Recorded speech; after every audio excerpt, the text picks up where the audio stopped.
Fire signs, tignan po natin kung ano yung mensahe para sa'yo ngayong araw. Keep in mind po na ito ay general reading lamang. So, hindi po lahat ay makaka-relate. So, be open-minded. Sa mga hindi pa po nakasubscribe dito sa ating channel, please subscribe na po kayo and palike na din po ng ating video. At sa mga nice po mag-avail na ating private readings ng ating Evil Eye Amulet, ng ating Tears Bracelet, makikita nyo po yung link sa description box.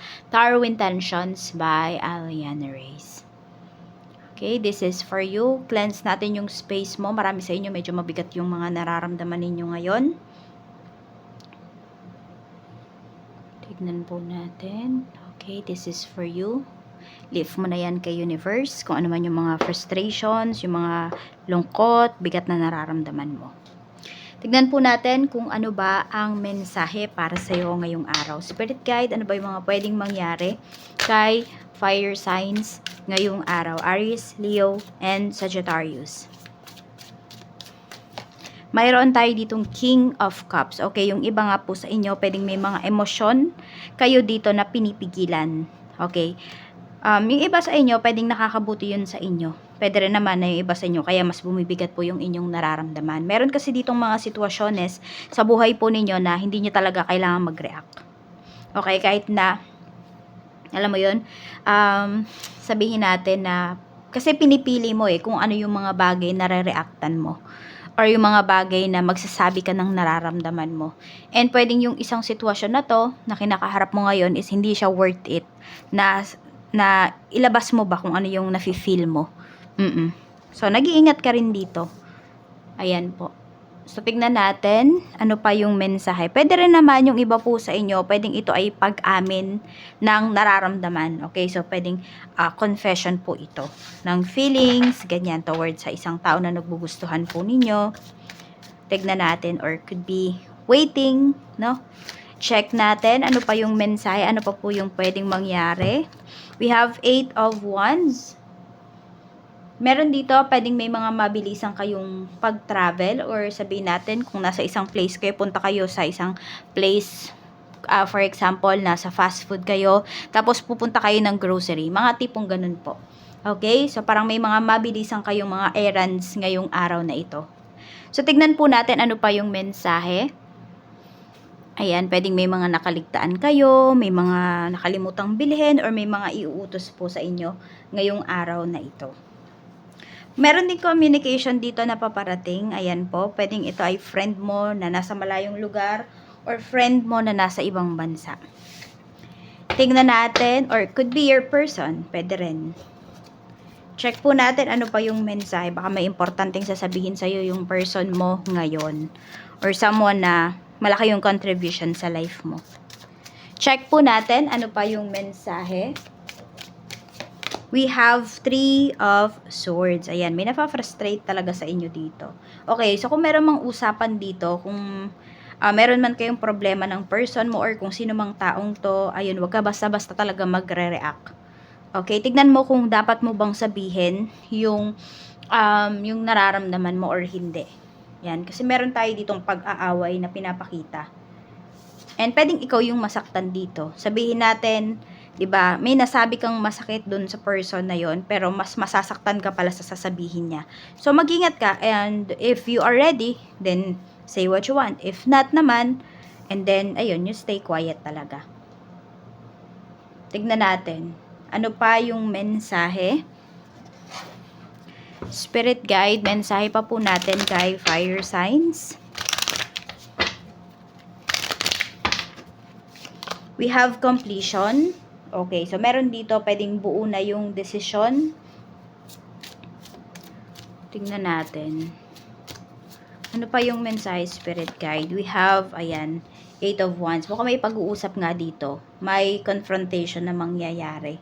May aminan din. At the same time, we have purification. So, meron dito, hindi na kayo, parang hindi na makapaghintay.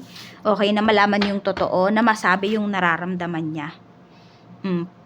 this could lead to new beginnings. Okay, yung new beginnings po, kung ito ay about sa relationship ninyo, kahit kanino mang tao, is pwedeng maayos yan, or pwede rin naman na mag-separate ways na talaga kayo ng tao na yon. Kasi pwedeng, ayun, dun sa, depende yan sa malalaman mo. Okay, or depende yan sa mga mapapag-usapan po ninyo. Okay, kung hindi stable yung inyong emotions ngayon, huwag kayong makipag-usap. Sabi nga kasi kapag sobrang taas ng emosyon natin, nagiging makitid yung utak natin. Which is totoo po yan. Okay, kaya yun, kung meron man kayong pag-uusap dito na gagawin ng taong to, huwag kayong masyadong maging emotional. Talagang dapat alam nyo kung paano kontrolin yung emosyon nyo. Tignan natin ano pa yung mensahe. Spirit guide. Okay, tignan natin ano pa yung mensahe para sa'yo. Mensahe pa po natin, spirit guide. Tignan natin. Okay. We have alchemy. Transform the situation. Ayan po. Using witchcraft, occult, and learning God's secrets. So, meron dito pwedeng, kaya nyo bang manipulahin yung isang bagay, yung isang sitwasyon, yung isang tao? We have gifts. Okay, yung iba po sa inyo, gift yan. Okay, may gifts kayo. Pwedeng yun, yung iba nga sa inyo, magaling kayong magmanipula ng mga sitwasyon. Or kaya nyong manipulahin yung nararamdaman po ninyo. Use opportunities that arise. So, kung ano man tong pag-uusap na to, some of you, pwedeng ito ay makapagdulot po sa inyo ng maganda. Hindi lang siya, sabi natin, hindi lang to heartaches, no? Pwedeng maganda yung magiging kalabasan po nito. We have power. Ayan po. Use your gift. Use your power para magawan mo or para maiba mo yung sitwasyon. O kung meron dito nahihirapan po kayo, kung meron dito naghihirap financially, ayan yung iba sa inyo, you have the power daw. Focus on your needs. Ayan, huwag kayong maghanap ng mga bagay na wala sa inyo. Matatalo talaga kayo dyan. Maghanap kayo, tignan ninyo yung mga bagay na mayroon kayo. Magpasalamat kayo at use it wisely. I-utilize po ninyo. 'Di ba? Kung paano nyo ba mapapalago yung isang bagay na mayroon ka? Paano mo ba yan ma-enhance? You know? Ano ba yung gagawin mo dyan?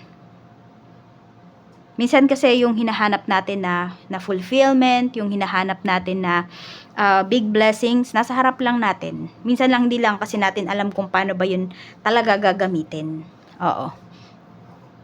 So, ayan po, you have the power to use every opportunities that arise to transform your situation. Tignan natin kung ano pa po yung mensahe para sa'yo pagdating naman po sa iyong pamilya. Kamusta naman ang iyong pamilya ngayon? Fire signs.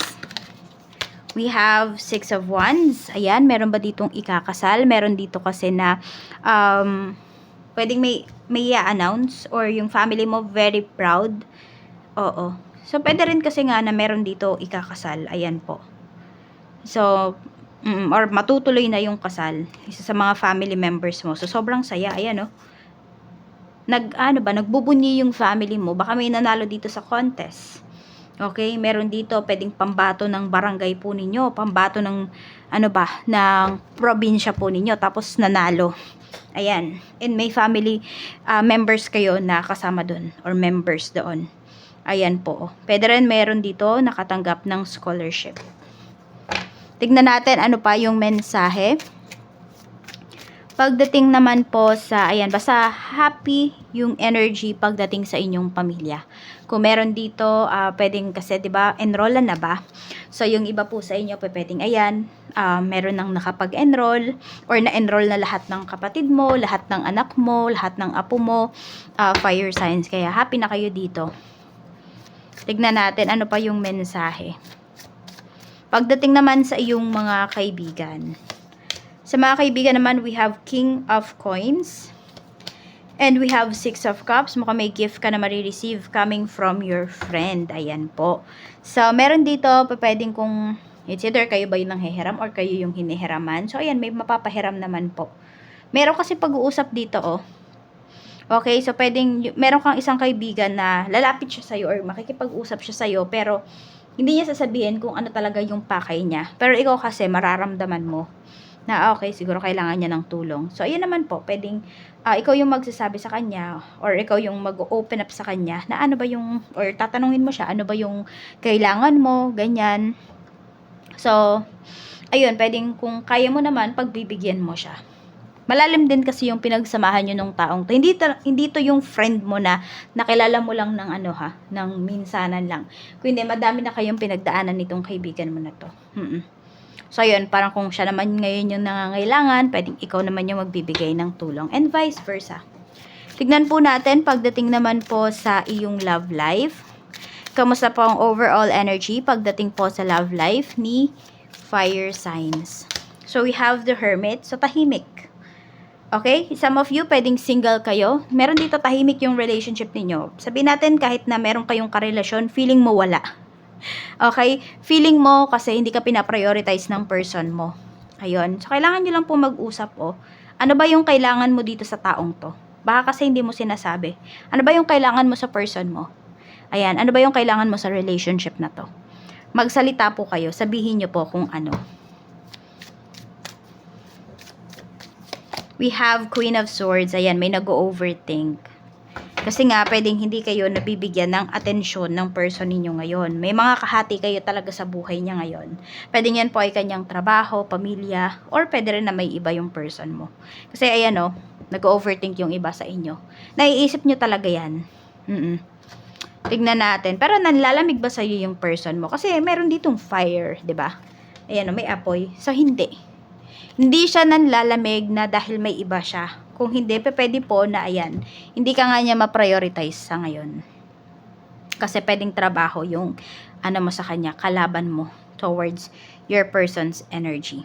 Or towards your person's, attention.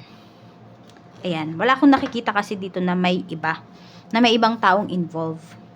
Tignan natin ano pa yung mensahe. Meron naman dito, pwedeng it's either meron dito naghahanap ng atensyon sa ibang tao.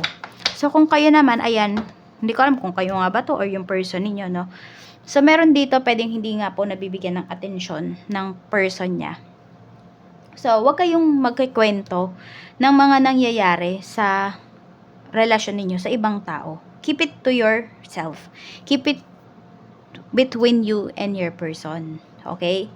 Kasi it's either may natutuwa na nangyayari yan sa inyong dalawa or merong magta-take advantage sa'yo. Kaya wag kayong magkikwento ng kahinaan ng relasyon nyo sa ibang tao.